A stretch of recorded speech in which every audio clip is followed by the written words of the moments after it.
Bonjour à tous. Aujourd'hui, nous allons découvrir comment entrer du temps dans ma journée, donc comment faire sa feuille de temps avec Casserole Nova. Donc pour s'y rendre, c'est très simple, c'est le bouton juste ici.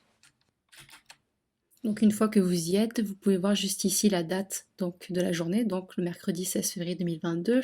Juste ici, nous pouvons voir la semaine active, donc celle qui est en cours avec la journée d'aujourd'hui qui est sélectionnée. Mais si j'en ai envie, je peux sans problème sélectionner une autre journée, comme par exemple sélectionner le lundi, le mardi ou encore par exemple ce samedi. Ça me permet un petit peu de voir les types de coûts les types de coûts qui ont été entrés justement dans cette section juste ici. Donc si je retourne sur la journée d'aujourd'hui, je peux voir qu'actuellement il y a un seul temps qui a été rentré qui est du temps interne. Donc il faut savoir que dans Casserole Nova, il y a trois types de coûts.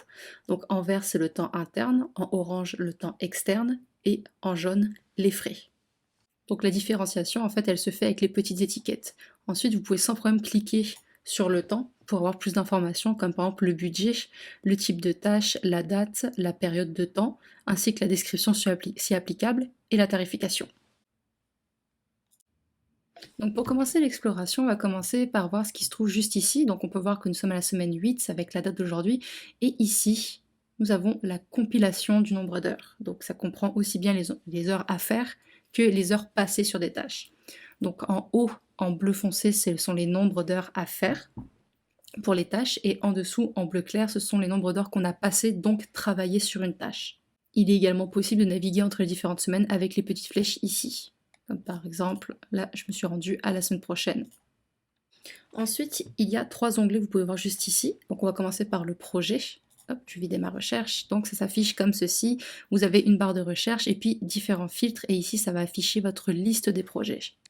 Par exemple, si je clique sur le bouton favori, ça va m'afficher que les projets que j'ai décidé de mettre en favori. Si je décoche, ça va m'afficher tous les projets. Si je veux ajouter un projet en favori, j'ai juste à cliquer sur la petite étoile juste ici.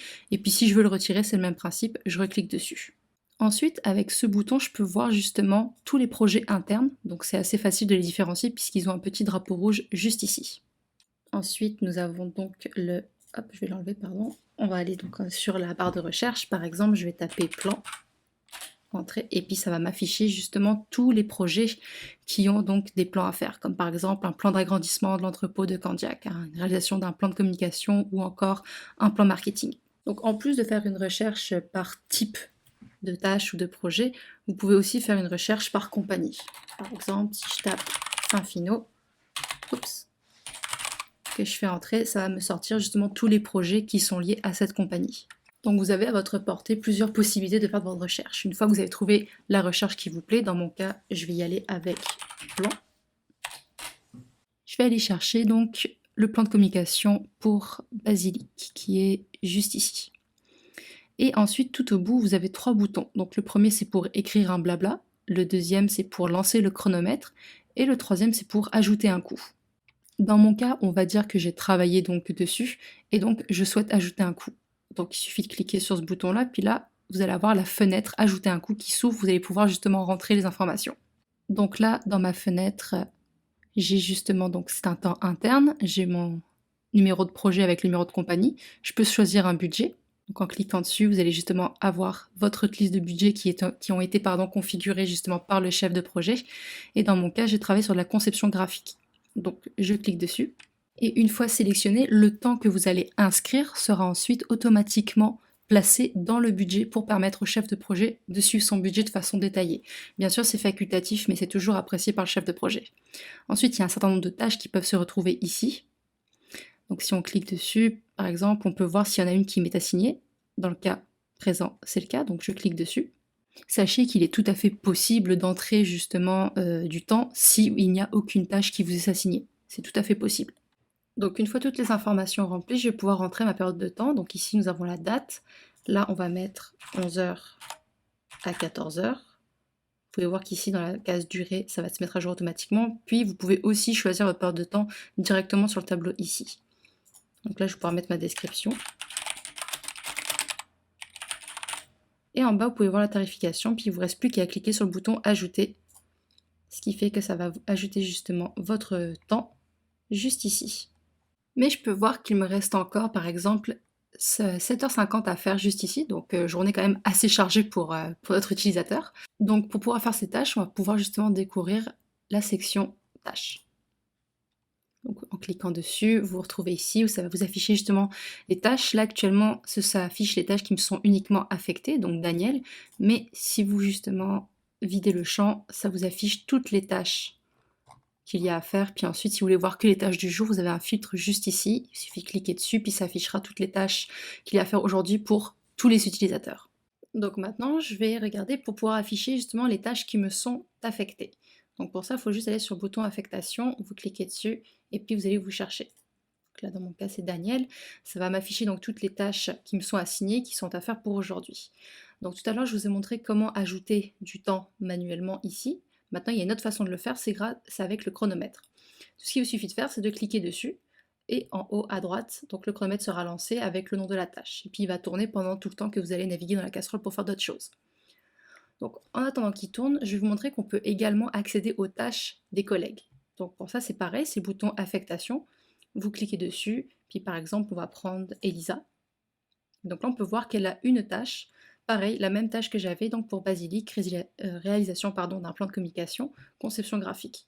Et si j'en ai envie, je peux ajouter du temps aussi sur sa tâche, même si elle ne m'est pas assignée. Ça permet un petit peu justement de l'aider ou de s'échanger les tâches.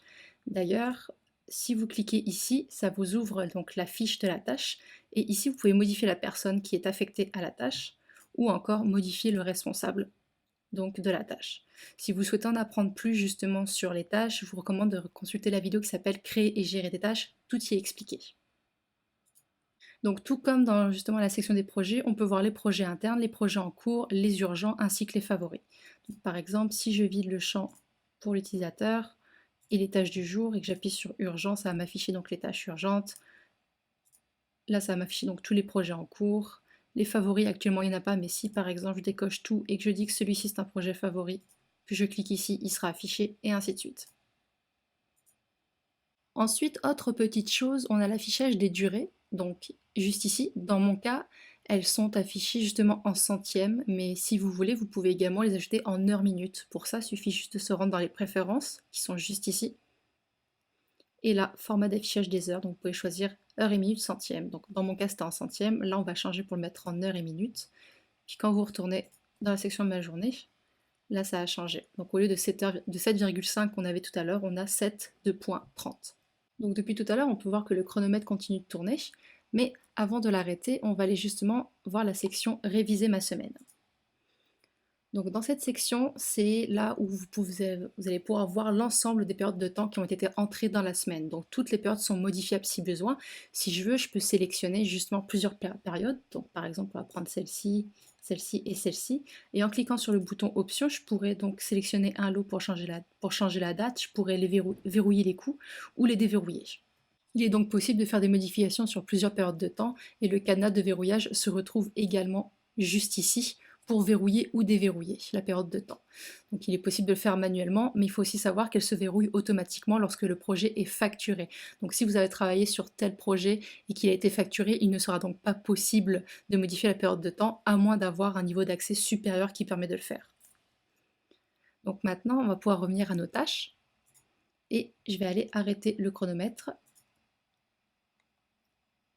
Et en l'arrêtant, je peux voir que là, ça m'ouvre la petite fenêtre pour le coup, et ça m'a déjà pré-rentré justement le temps, donc de 14h53 à 15h08.